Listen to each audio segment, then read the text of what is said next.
Que el Señor les bendiga, amados hermanos. Les invito a que busquemos la palabra del Señor en Gálatas, capítulo 6. Ya estamos terminando esta fascinante carta.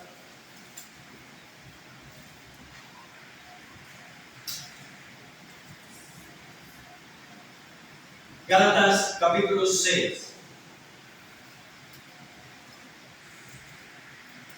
Amén. Dice la palabra del Señor, amados hermanos. Hermanos, si alguno fuere sorprendido en alguna falta, vosotros que sois espirituales, restauradle con espíritu de mansedumbre, considerándote a ti mismo, no sea que tú también seas tentado.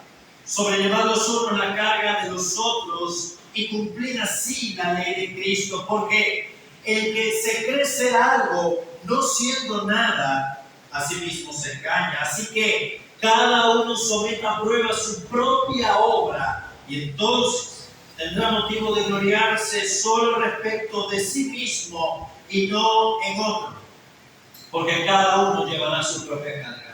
El que es enseñado en la palabra, haga partícipe de toda cosa buena que le instruye. No os engañéis. Dios no puede ser burlado, pues todo lo que el hombre sembrare, eso también segará. Porque el que siembra para su carne, de la carne segará corrupción, mas el que siembra para el espíritu, del espíritu segará vida eterna. No nos cansemos, pues, de hacer el bien, porque a su tiempo segaremos si no desmayamos.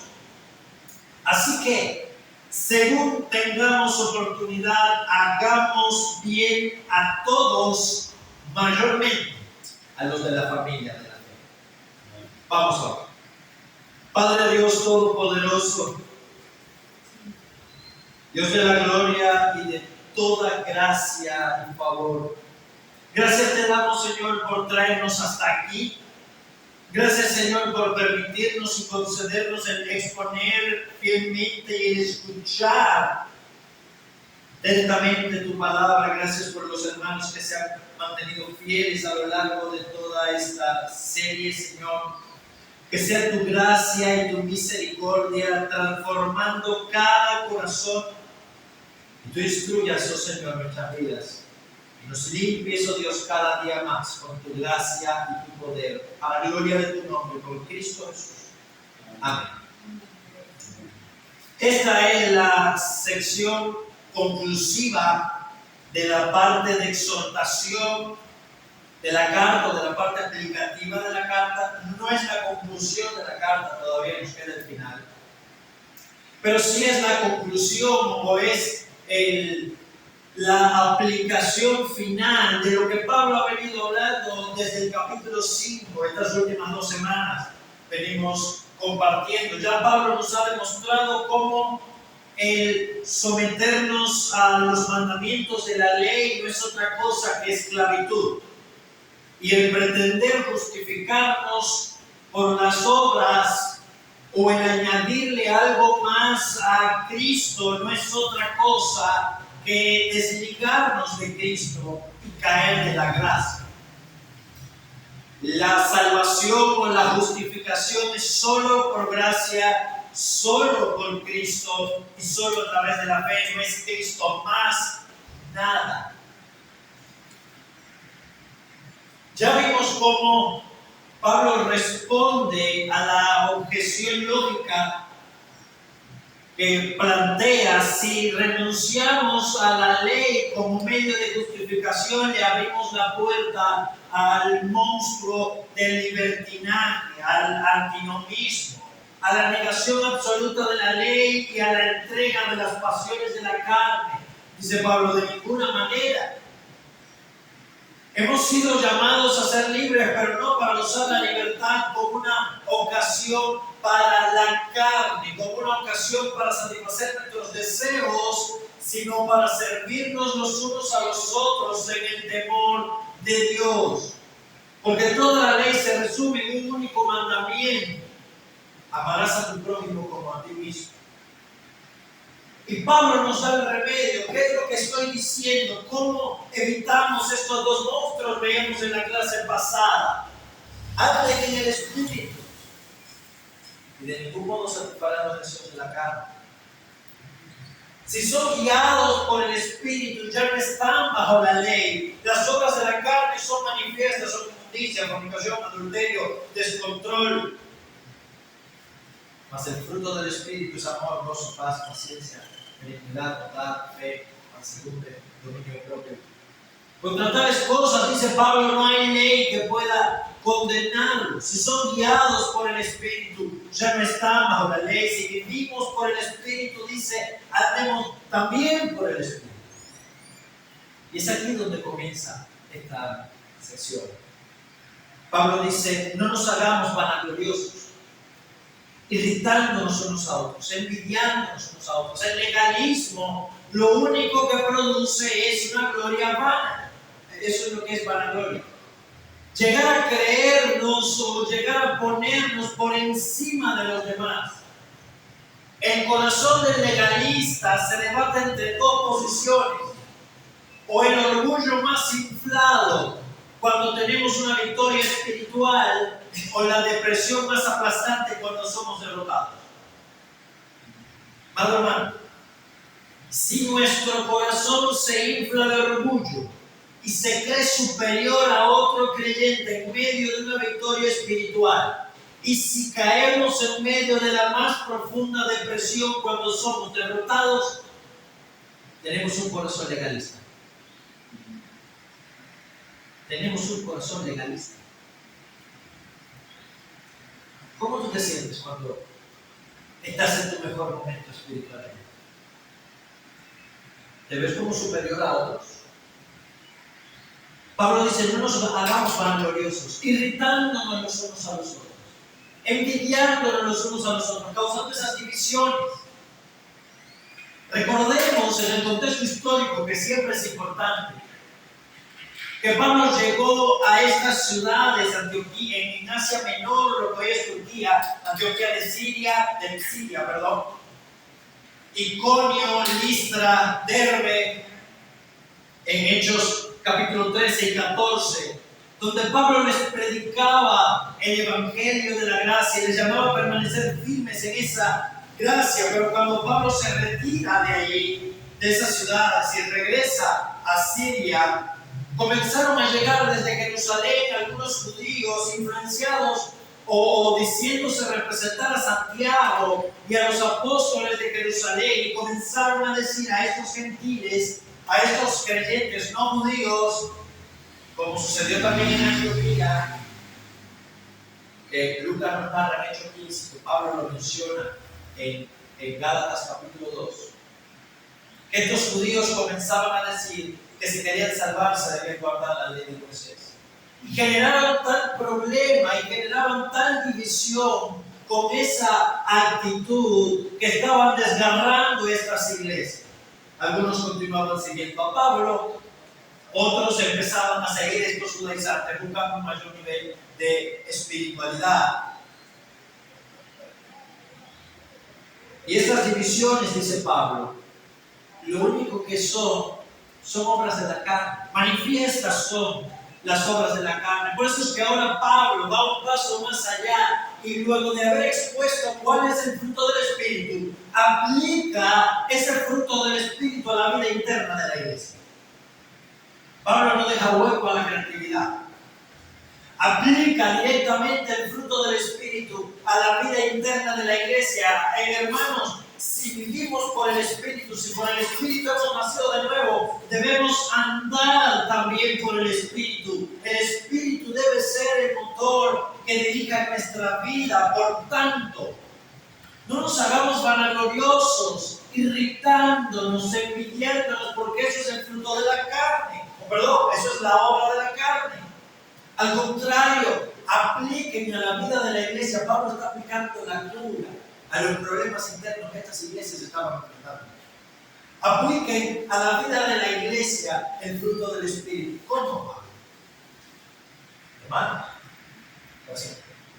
si alguno fuere sorprendido en alguna falta. Esto es, si algún creyente fuere descubierto en algún pecado, ¿cómo tratamos al caído? Ahí se ve el fruto del Espíritu. La primera manifestación o la primera evidencia práctica de la vida interna que Pablo está demostrando es qué actitud asume la iglesia frente a aquellos que han caído, frente a aquellos que han cometido pecado, frente a aquellos que se han apartado. Si alguno fuera sorprendido en alguna falta, Pablo no está describiendo cuál, en algún pecado.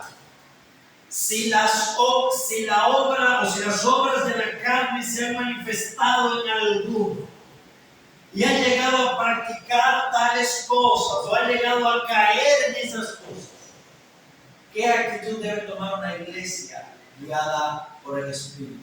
Dice el texto. Ustedes, los espirituales, pero ¿quiénes son los espirituales? Los que viven por el Espíritu, los que andan tras el Espíritu. Los que manifiestan ese fruto, contrario a los carnales, a los que viven según la carne, a los que andan en inmadurez, o los que todavía no son verdaderos creyentes. Ustedes, los que son espirituales, restáurenle. En lugar de irritarse, en lugar de envidiarse, en lugar de vanagloriarse, en lugar de dividirse, de morderse y de comerse, dice, si os mordéis los unos a los otros, les coméis unos a otros, dice Jesús. En lugar de atacarse y levantarse sobre aquellos que han caído e inflarse de orgullo diciendo, mira este. Como diría el fariseo, Dios te doy gracias porque no soy como este publicano. Dice Pablo, restáurele con un espíritu de mansedumbre. ¿Ya vieron el fruto del Espíritu? ¿Qué debe hacer la iglesia con el caído? Restaurarle, no tolerarle, no perdonarle. Oh, sí, el perdón que tengo logrado. Pero no es simplemente de no te perdono y ahí queda. No. Pablo está diciendo, la iglesia tiene el deber, los espirituales tienen el deber, los creyentes son los espirituales. Si tú eres creyente, esto te está hablando a ti, no está hablando a los pastores. Pablo no dice los pastores o los líderes. No, Pablo dice los espirituales. ¿Quiénes son los espirituales? Los que viven por el Espíritu. Los creyentes. Ustedes, los espirituales, restáurenles. ¿Vieron? Son vosotros, plural. Está hablando toda la iglesia. Restáurenle.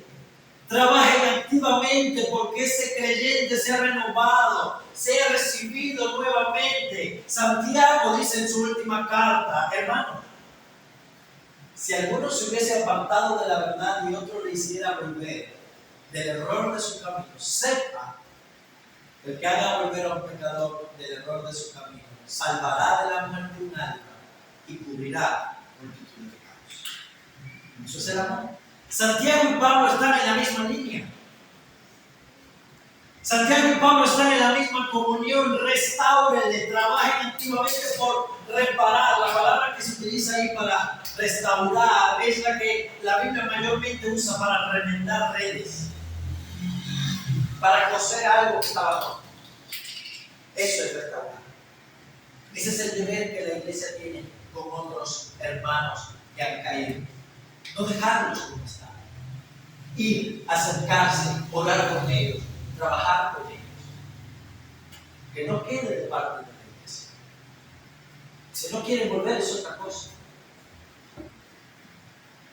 Pero que no quede de parte del creyente. Trabajen en restaurarle con espíritu de mansedumbre. Esa es la actitud ¿Qué es el espíritu de mansedumbre? Es considerarnos a nosotros mismos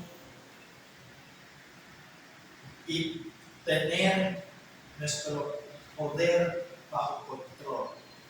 Es vernos a nosotros delante de Dios como somos. Eso es mansedumbre. Que es contrario a la vanagloria. Que es una gloria que está inflada. Que es vana, que es vacía. La mansedumbre, muy cercana a la humildad, es la actitud de conocerme o de verme a mí tal cual yo soy delante de Dios. Dice Jesús: ¿por qué ves la paja que está en el ojo de tu hermano y no echas a ver la viga en el tuyo? ¿Y cómo le dirás a tu hermano: ven para quitar la paja de tu ojo y he aquí la viga en tu propio ojo? ¿Qué debes hacer? Dice Jesús: quita primero la viga de tuyo.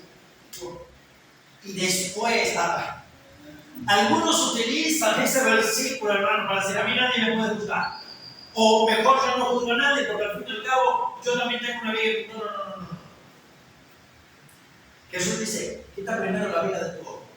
Luego vas a ver bien para quitarle la paja del ojo de tu hermano. No es que lo dejes con la paja en su ojo.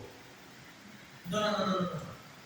Es que te examines a ti mismo, veas tu corazón, veas tu propia debilidad y le digas a tu hermano que está en pecado: mira, yo te entiendo, yo estoy atravesando por exactamente lo mismo, o yo he pasado por eso y yo vengo ahora.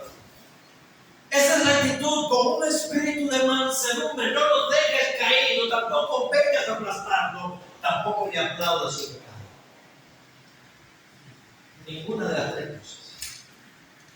El deber es restaurarlo con el espíritu correcto, con la actitud correcta. No es hacer leña del árbol caído ni dejar el árbol tirado, porque todos somos pecadores. No. El espiritual debe restaurar con espíritu de mansedumbre. Considerar, ¿cómo es ese espíritu de mansedumbre? El texto dice: considerándote a ti mismo, mirándote a ti. Porque tú también puedes ser tentado, dice Pablo. Considerándote a ti mismo, examinándote a ti mismo, que tú también eres débil, que tú también estás en la carne, que tú también puedes tropezar, que tú también puedes caer. Los Corintios les dice: el que se cree estar firme, tenga cuidado, no sea que caiga. Y en el capítulo 13 de la segunda carta a los Corintios, verso 5, dice: examinaos a vosotros mismos si estáis en el Señor, probaos a vosotros mismos. Pablo está diciendo: cambia de mano la vara. ¿Saben? Nosotros tenemos una doble vara. A la otra persona le aplicamos la ley como es. A nosotros, más o menos, tenemos siempre una muy buena razón para justificar nuestros fallos. Todos fallamos. A algunos después publican en Facebook: solo Dios puede juzgar. Oigan, sinceramente, yo prefiero que me juzguen los hombres en lugar de caer en el juicio de Dios. Porque las demás personas solamente pueden juzgar lo que ven o lo que se imaginan. Dios va a juzgar lo que Él sabe, y sabe perfectamente. Así que esa actitud es: solo Dios puede juzgar una ignorancia total. No, Dios nos libre de caer. Horrenda cosa caer en manos del Dios vivo, dice el escritor de Hebreos. Eso es lo peor. Entonces, no, hermanos, nosotros debemos tener Pablo está diciendo: cambien de mano la vara. En lugar de juzgar con tanta fiereza, con tanta dureza a tu hermano, júzgalo con misericordia, con gracia. Y considérate a ti mismo. A ti júzgate de acuerdo a la ley. Considérate, no sea que tú también seas tentado. Porque tú puedes estar el día de mañana exactamente en la misma situación y exactamente en la misma condición, o tú crees que no. No, ¿yo por cuánto, pastor? Adúltero jamás. Si yo soy fiel, mentira. Ladrón nunca. ¿Qué sabes? ¿Qué sabe? No lo sabemos, hermanos. Por eso debemos tener cuidado. Porque el día de mañana podemos ser nosotros y vamos a querer que alguien nos extienda la mano en lugar de darnos con una maceta. Ojo, esto no significa tolerar el pecado. Eso significa restaurar al pecador. Que no es lo mismo. Sobrellevar los unos la carga de los otros. ¿Vieron? Eso es un mandato. Otra vez, conecten clase por la tarde de eclesiología. El deber del creyente, ¿cuál es? Militarse los unos a los otros. Somos miembros del mismo cuerpo. Sobrellevar los unos las cargas de los otros. La palabra carga ahí significa algo que es pesado.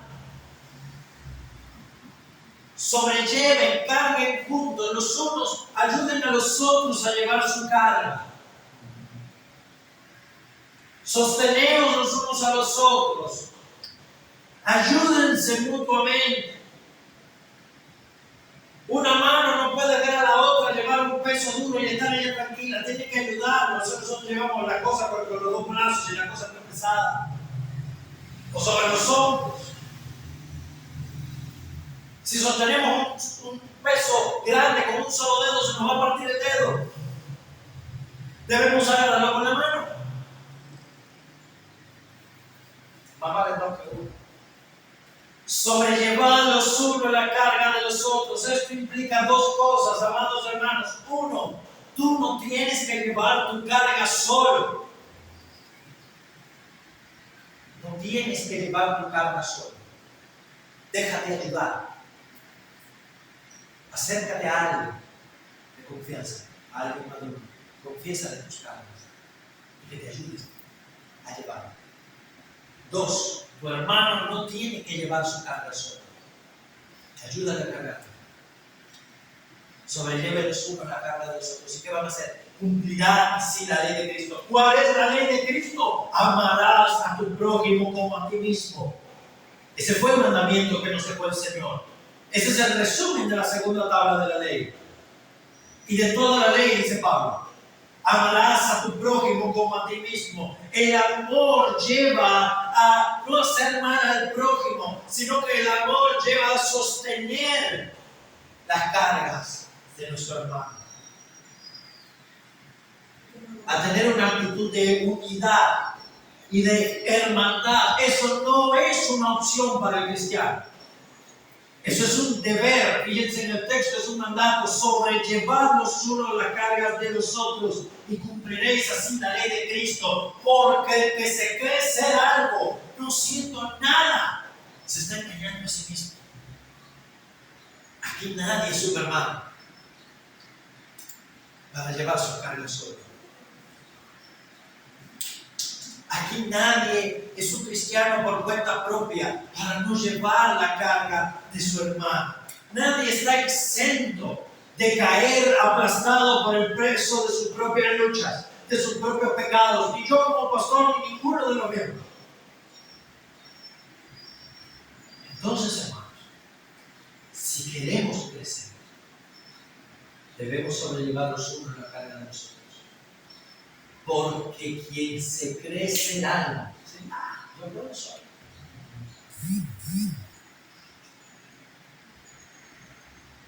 Y eso a nosotros los maestros nos pasa.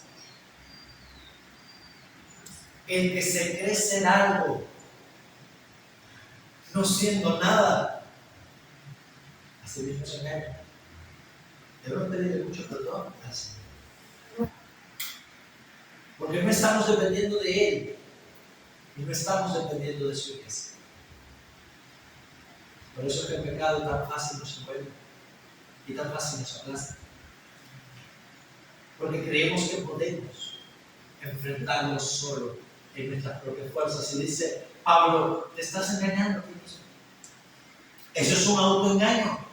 El que se cree ser algo no siendo nada, a sí mismo se engaña. Así que, por tanto, cada uno someta a prueba su propia obra, mi hermano. ¿Qué tal estás sirviendo a Dios? ¿Cómo le estás sirviendo?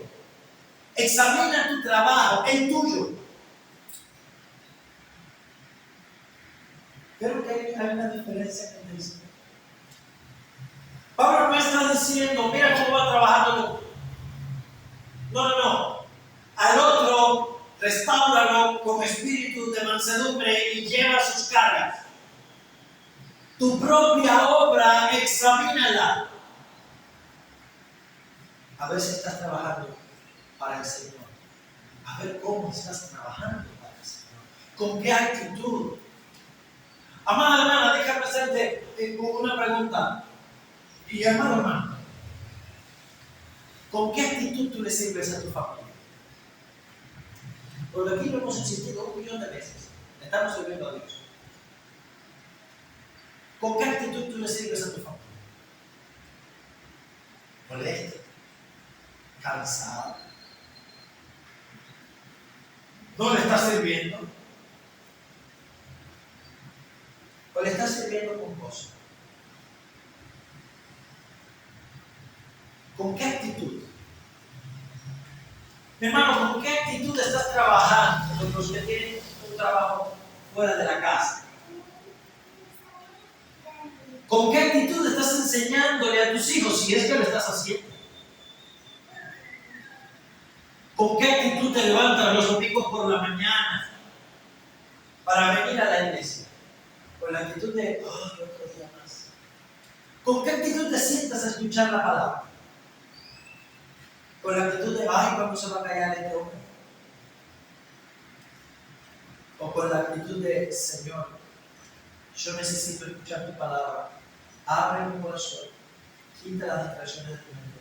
Estoy cargado, estoy necesitado, ayúdame. ¿Con qué actitud? ¿Cómo estás sirviendo al Señor? Examina tu propia obra. Examina cada uno, somete a prueba, porque Dios la va a probar. Cuando Cristo venga, dice 1 Corintios capítulo 3, la obra de cada uno será probada por fuego. Si alguno edificó con oro, hojarasca, piedra, plata, bronce, lo que sea, el fuego la examinará. Cada uno debe tener cuidado cómo sobreedifica. Cada uno debe tener cuidado cómo utiliza sus dones, cómo opera en el ministerio que el Señor le ha dado. Si eres un estudiante, ¿con cuánta diligencia estás en tu estudio?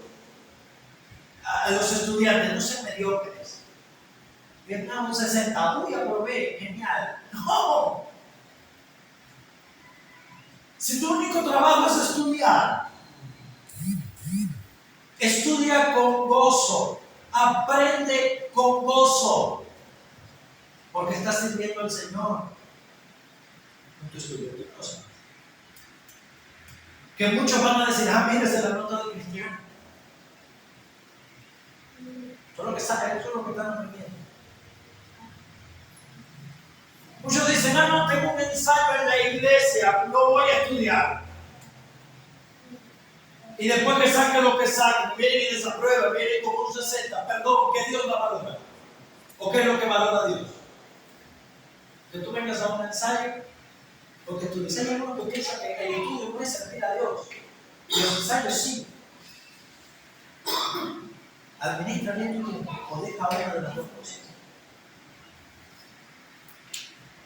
Pero tienes que servir a Dios en cada área de tu vida. Si coméis o bebéis o hacéis cualquier otra cosa, hazlo para la gloria de Dios, hazlo para que el nombre de Dios sea reconocido y sea glorificado. ¿A cuántos creyentes tú estás discipulando?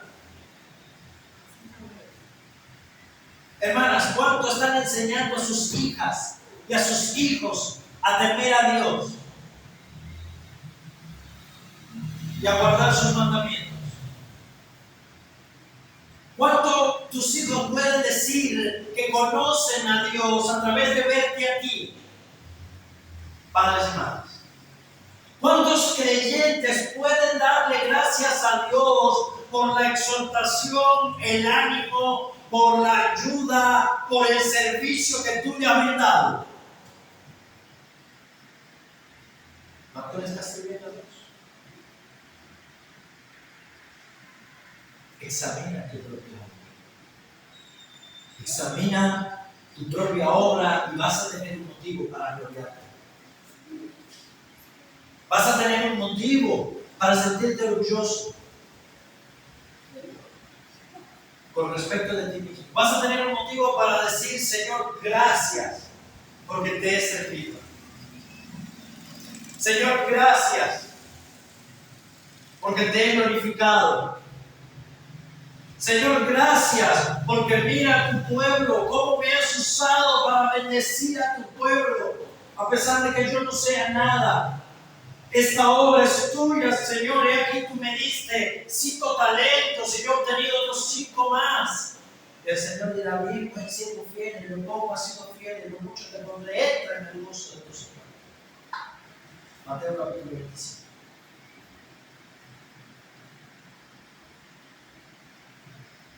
Venid, benditos de mi Padre, dice el Señor. Heredad del reino preparado para vosotros desde antes de la fundación del mundo, porque tuve hambre y me diste de comer, tuve sed y me diste de beber, estuve enfermo y me visitaste, en prisión y obtuviste compasión de mí. Y me dirán, ¿cuándo hicimos eso? Y dice Jesús, cuando lo hiciste con uno de estos mis hermanos más pequeños, a mí lo hiciste. Viste que Jesús no está midiendo la cantidad de algo a lo que participaron.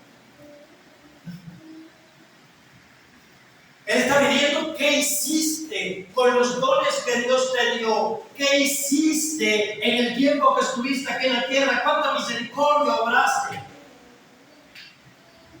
cuánto de su gloria le mostraste a otros. Porque cada uno llevará su propia carga. Y Pablo no se está contradiciendo con lo que dijo de sobrellevar la carga a uno de nosotros. Allá en el versículo anterior, en el versículo 2, al hablar de sobrellevar la carga los unos de los otros, Pablo está hablando de cargas pesadas, de luchas, de pecados, de tentaciones, de pruebas. Acá, cuando habla de que cada uno llevará su propia carga, está hablando de sus propias obras, de su propio servicio. De hecho, la palabra para carga es diferente. Allá es una carga pesada, acá es una mochila. En el griego original, acá es una especie de mochila, una especie de forma o bolsa. Cada uno va a llevar su propia carga, lo que te pertenece, lo que tú hiciste. En este mundo, en eso el Señor te recompensará. Cada uno llevará su propia carga. Esa debe ser nuestra actitud con los creyentes, los unos a los otros. A los caídos restaurar, sostenernos los unos a los otros, examinar nuestras propias obras. Ahora, ¿cuál debe ser nuestra actitud con los maestros? Versículo 6. El que es enseñado en la palabra, ahí la idea es, o la palabra griega es catecumenado, o tiene relación con eso. El que es catequizado en la palabra, el que es instruido oralmente. El que es enseñado en la palabra, haga partícipe de toda buena obra a aquel que lo instruye.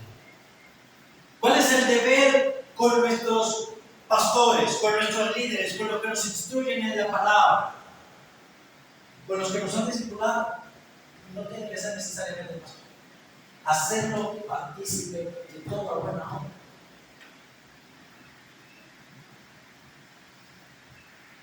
Servirle también de la misma manera a los ancianos que gobiernan bien. Pablo le dice a Timoteo, sean dignos de doble honor, porque aquel que está digno es el obrero de su salario. Pablo está hablando aquí de que la iglesia tiene un deber con sus maestros de sostenerlos económicamente, de ayudarlos en todo lo que haga falta, de servirles también a ellos, reconociendo su buena obra. Algunos creyentes creen y tienen la actitud contraria de que el pastor tiene que servir por gracia como un esclavo. No es el pastor, él tiene el deber. Vengo a la iglesia si quiero, si no quiero, no vengo, él sí tiene que venir. Y tiene que conformarse con lo que le paguen. Porque es un pastor, tiene un llamado espiritual y tiene que sufrir por el rey. Perdón. Si a esa persona le ofrece un trabajo con un salario mediocre y un trabajo con un salario alto va a optar por el salario alto, porque tiene familia, porque tiene gastos. Entonces, si el creyente va a elegir el trabajo con un salario mayor, que le provee un mayor salario,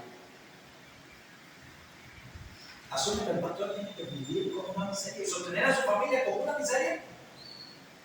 Ojo, yo no estoy hablando de que el pastor sea millonario y la iglesia se apoye. No.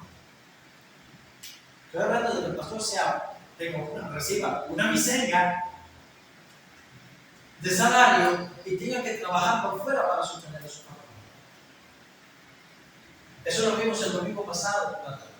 Vamos, hermanos, el primer deber de una iglesia es sostener económicamente a su pastor, dándole todo lo que necesita para que su pastor se dedique a tiempo completo a su iglesia.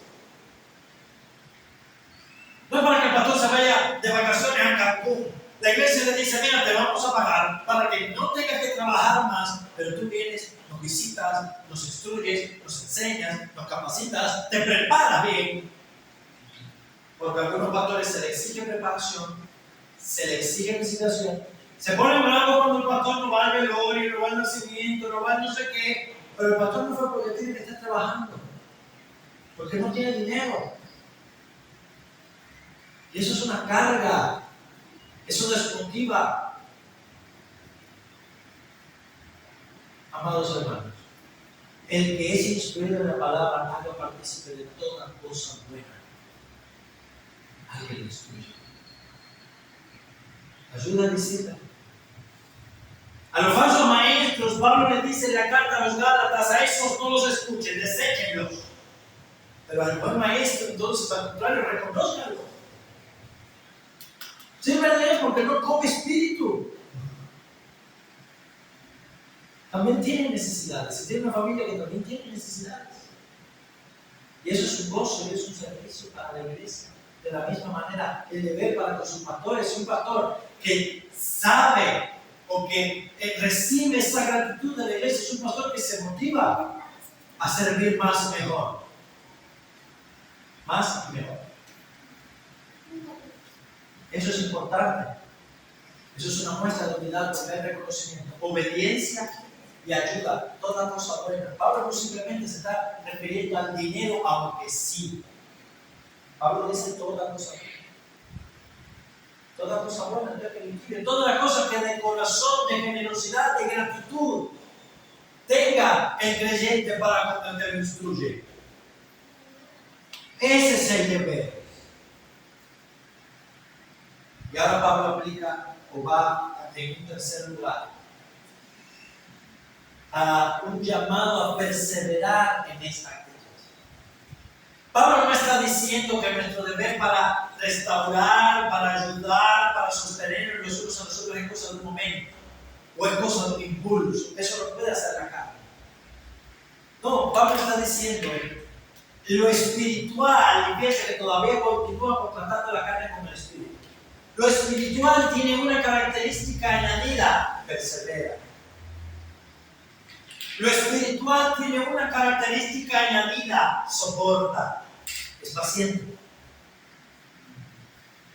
Pero el fruto del Espíritu Santo es paciencia, benignidad, bondad, fidelidad, mansedumbre, dominio propio. Versículo 7, no se engañen, más literalmente, no se dejen engañar.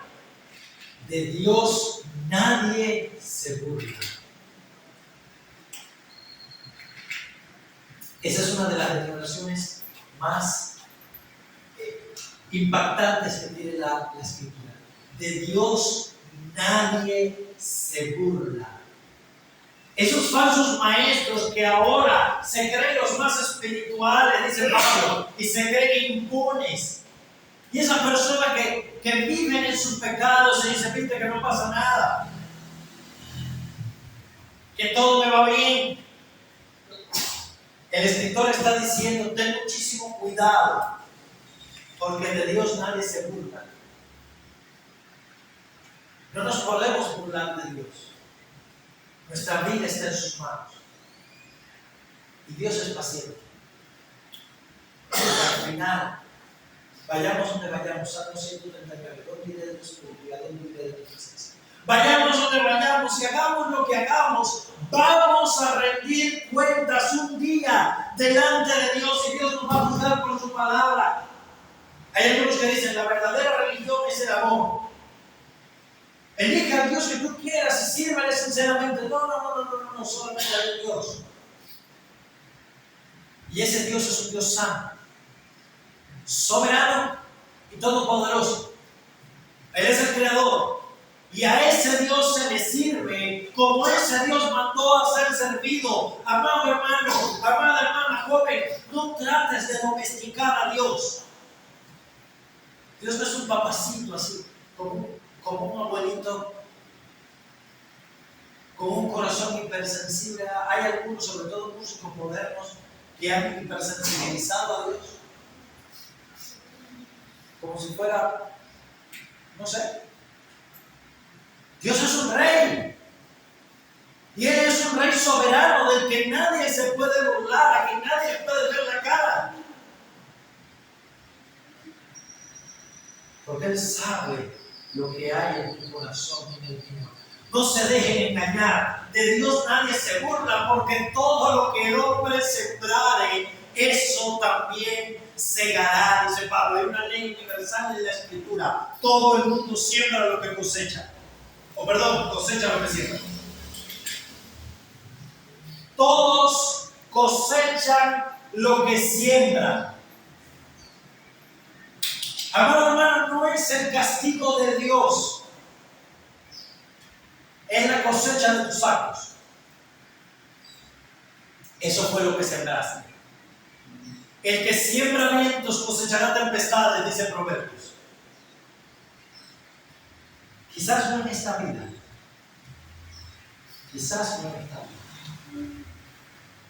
pero Dios se encargará de que nadie se quede impune, de que todo lo que el hombre siembre lo coseche.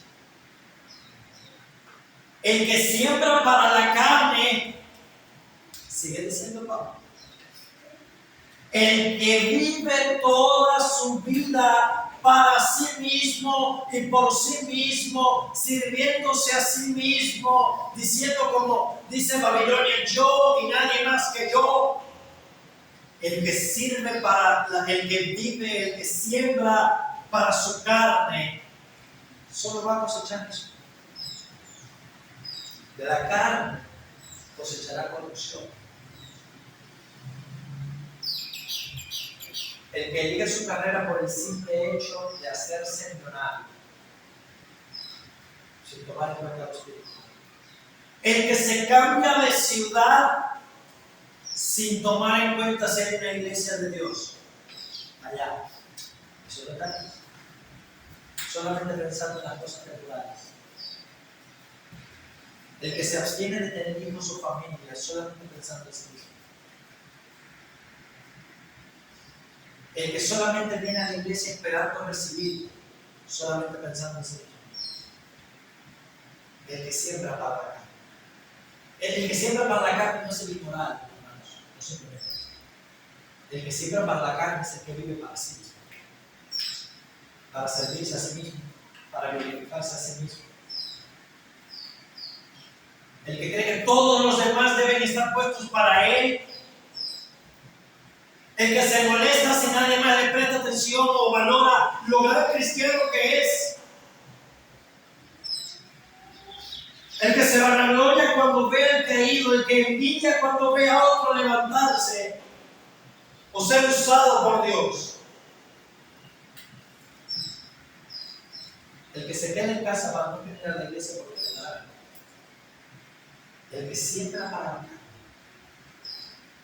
El que se sienta y no escucha la palabra porque no tiene disposición a ponerla en práctica. El que siembra para la carne. De la carne se gana corrupción. Eso es lo que va a obtener. El que siembra para el espíritu y el que siembra no lo hace una sola vez. Ese Pablo lo está explicando. Es una actitud continua. El sembrar es un trabajo continuo, es una vocación de vida. es una actitud.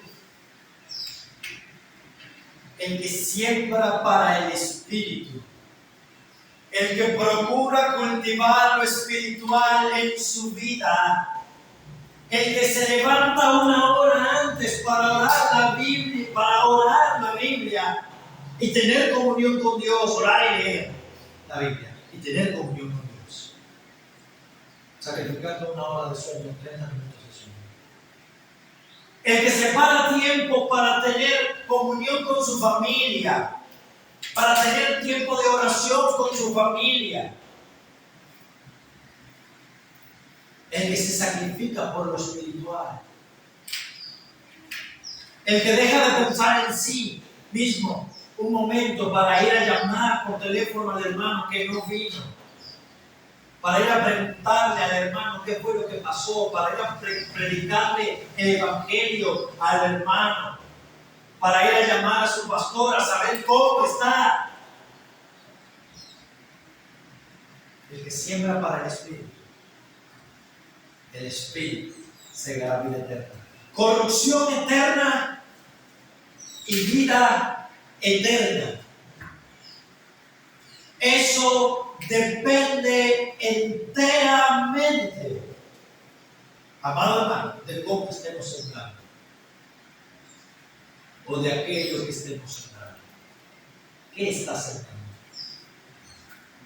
¿Estás sembrando para el Espíritu? ¿Estás sembrando en dependencia del Espíritu? Yo no estoy hablando de salvación por obras.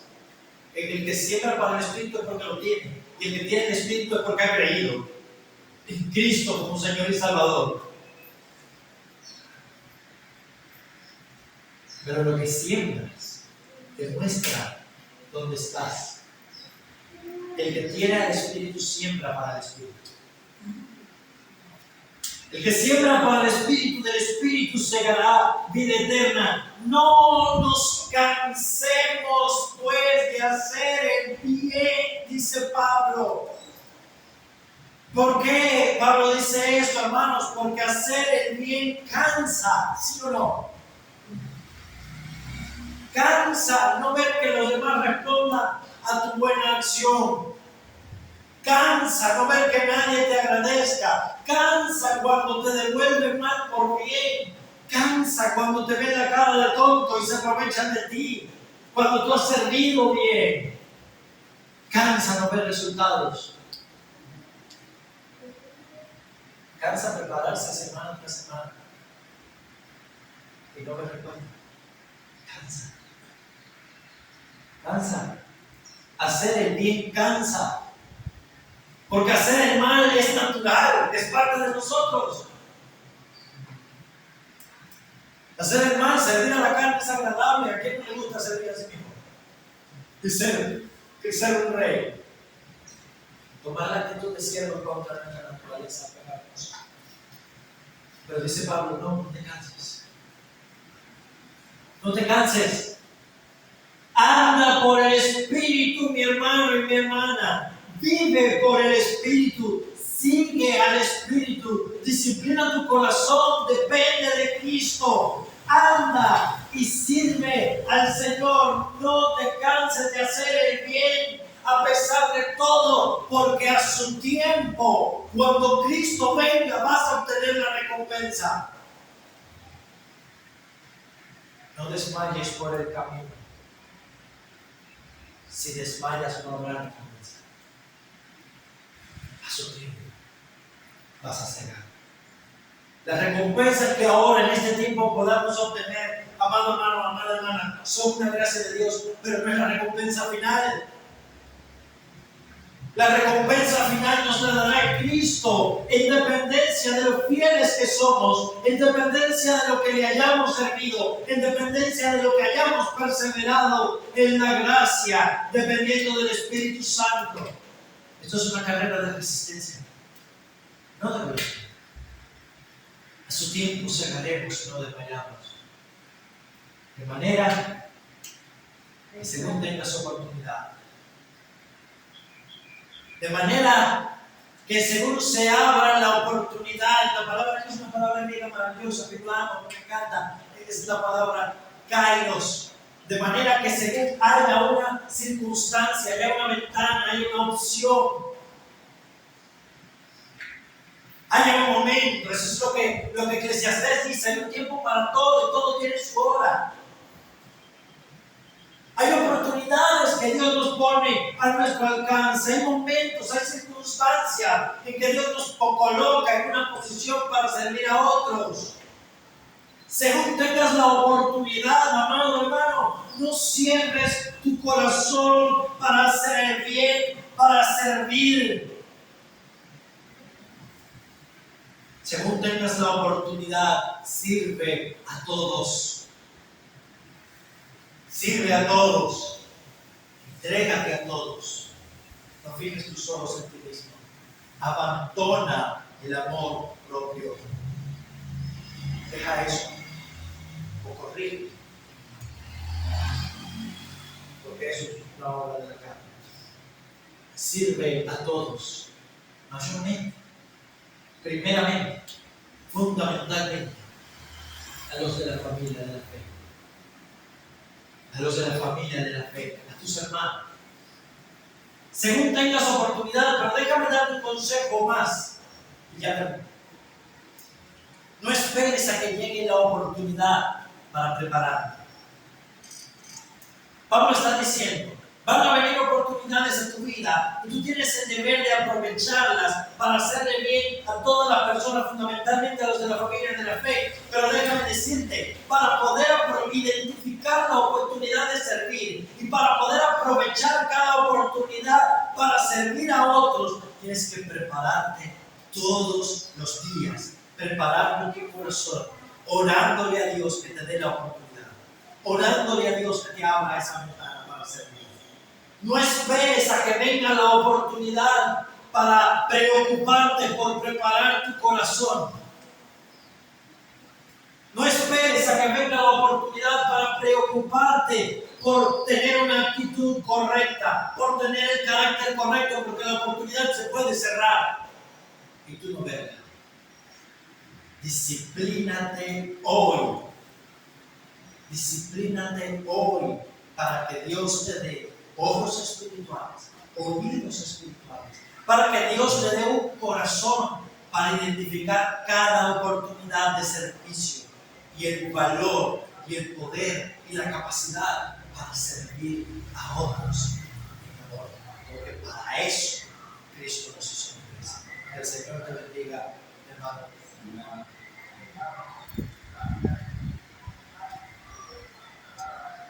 Gracias.